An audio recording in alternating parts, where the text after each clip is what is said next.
Hello, everyone. This is Whitney Will from Star Hearth Astrology, and today I'm going to be talking about the week of Wednesday, January 19th until the 26th. So this is your midweek astrology check-in, where I go over the current astrology of what's happening, what we have to look forward through the weekend and the beginning of next week. It's a great way to kind of just ground yourself if you are midweek and feeling a little scattered. I am feeling a little bit scattered. There's an excavation going on next door, which is why I'm using my headphones. And if you see the camera shaking, it is because my house is literally shaking. Yeah.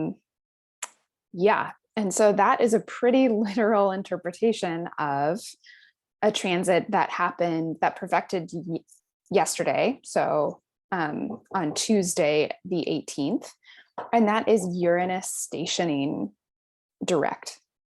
So Uranus, the planet of breakdowns and breakthroughs, of sudden things, of shaking houses, stopped in its backward march and is stationing direct, preparing to move forward again.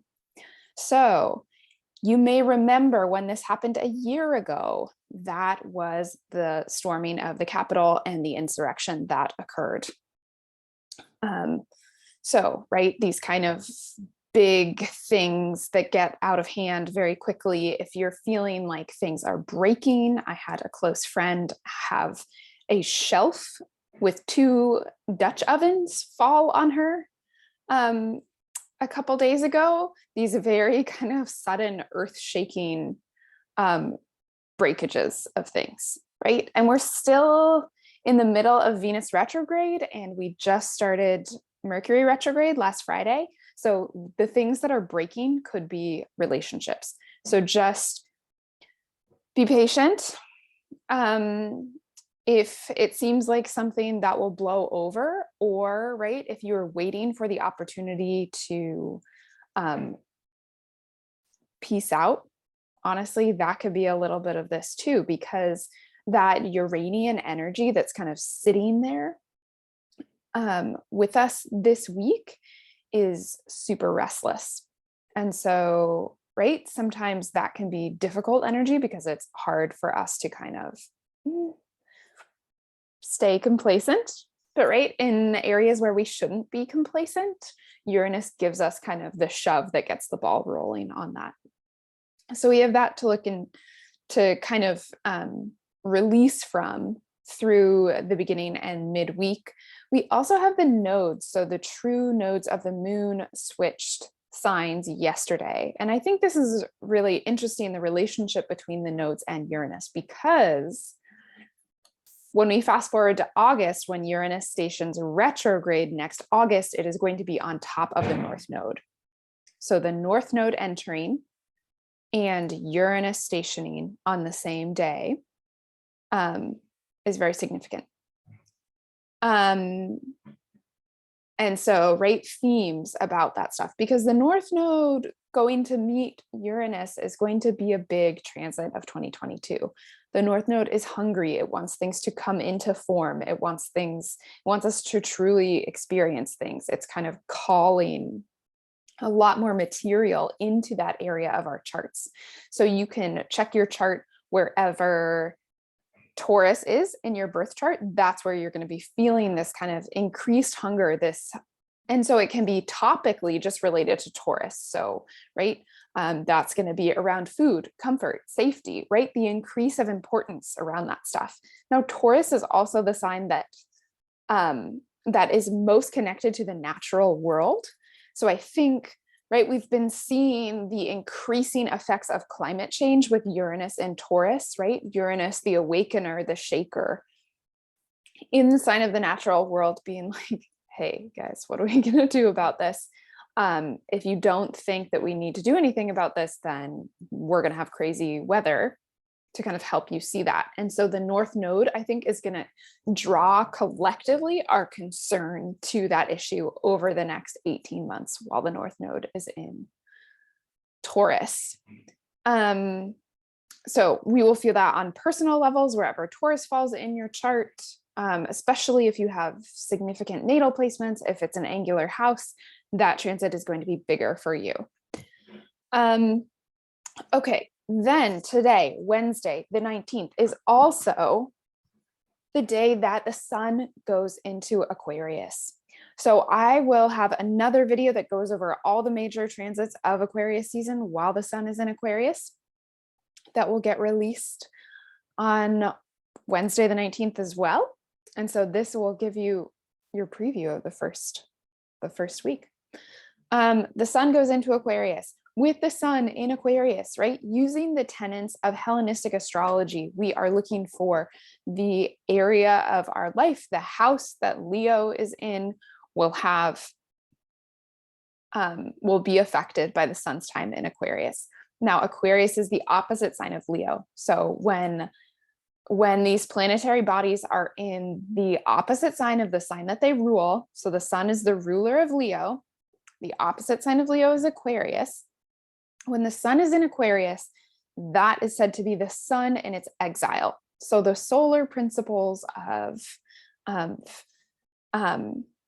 really orienting around yourself, feeling grounded in your work and your mission, feeling solid in your identity, feeling confident in that, those can waver a little bit, right? Again, whether that's going to have a bigger or a lesser impact is really going to depend on the role that Leo plays and that the sun plays in your chart. But we got a little bit of that. Now, Aquarius is a sign that's going to think about the greater good almost obsessively. And what should be happening in the future to facilitate the greater good. And so often that asks us to step outside of our individual lives and to think outside of ourselves, right? And the sun is really centered in that. And so that's part of why it's in its exile, is because we're not thinking so much about ourselves and our experience, but we're trying to think about things in much bigger terms, be they kind of historically or just thinking about the way our lives are constructed, not our individual lives, but our collective social lives. Okay. So, then we kind of zoom right along. The end of the week is not super troubling. There's nothing really going on there, except for we have the moon in Virgo, which is nice. It's a great time to organize things.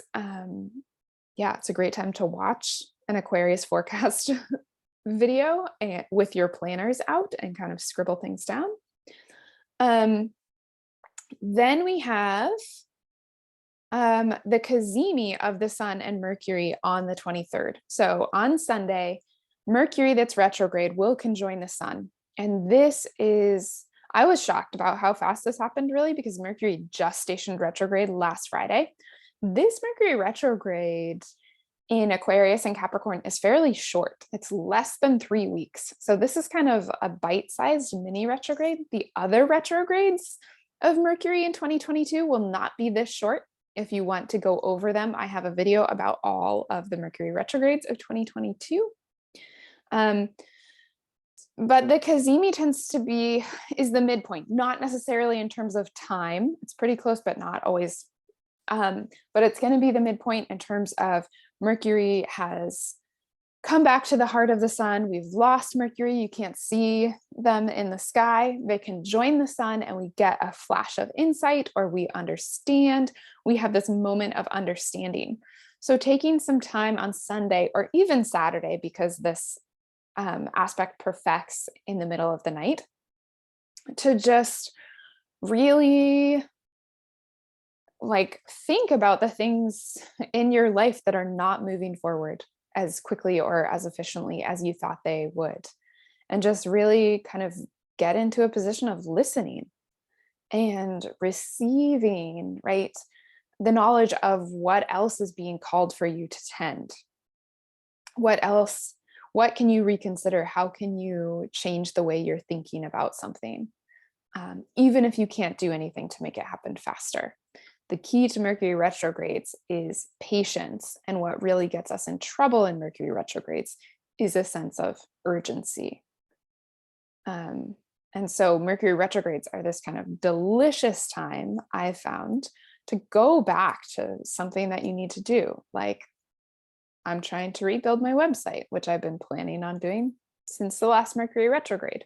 And so you can go back and kind of finish up things in the space that is afforded by things not moving forward super fast. Now, we will have on Monday, the 24th, Mars ingressing into Capricorn. This is going to be a big change because Capricorn has been receiving so much, right? The sun just left Capricorn. We've had this Venus retrograde in Capricorn since December 19th, but Venus has been in Capricorn since November 4th, 5th, since the first week of November.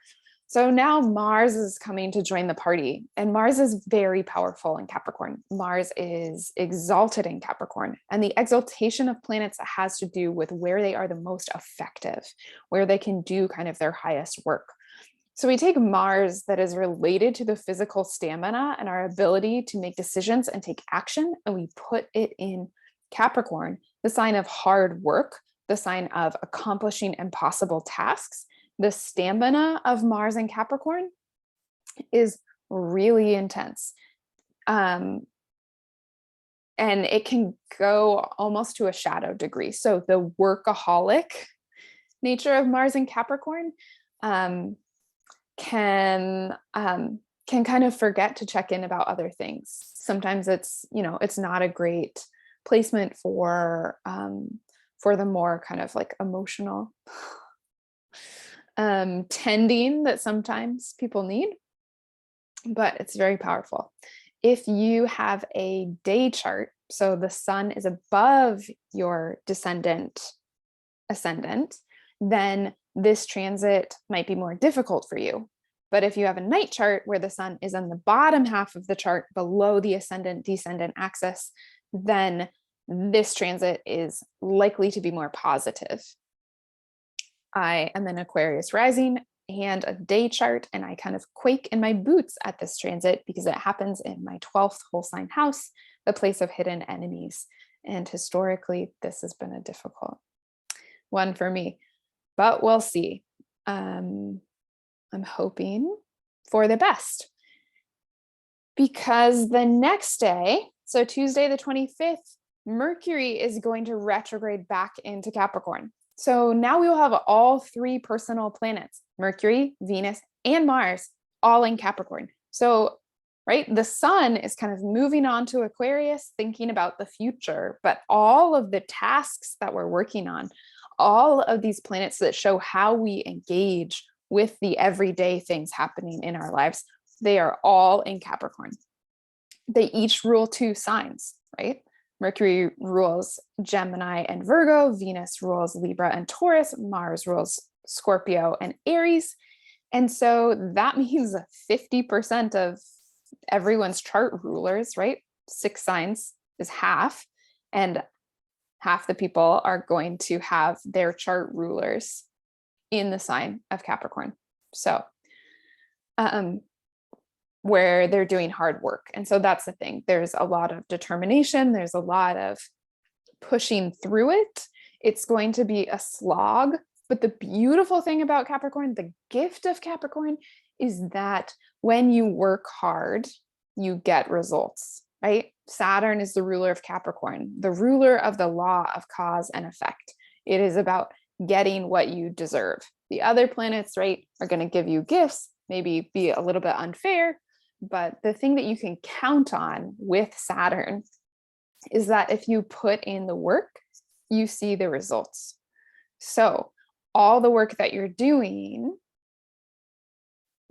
why not try to do it wholeheartedly, right? And make space for the effects of how hard you're working, whether it is in your relationships, in your jobs, in your getting through it. And that's what I've got for you for the next week. We got nothing super important on Wednesday next week. So that's what we got. We got the sun leaving the Capricorn party, Mercury and Mars both getting into the Capricorn party, but not before Mercury joins the sun. And we have a moment of insight in Aquarius. We have a sense of where we will be going when Mercury stations direct. I will see you all next week for your midweek check-in. And I hope you have a very good week. Check out my Aquarius season forecast that will be released. And it means so much to me when you guys like this video, when you share this video, when you subscribe to my channel. So thank you all very much.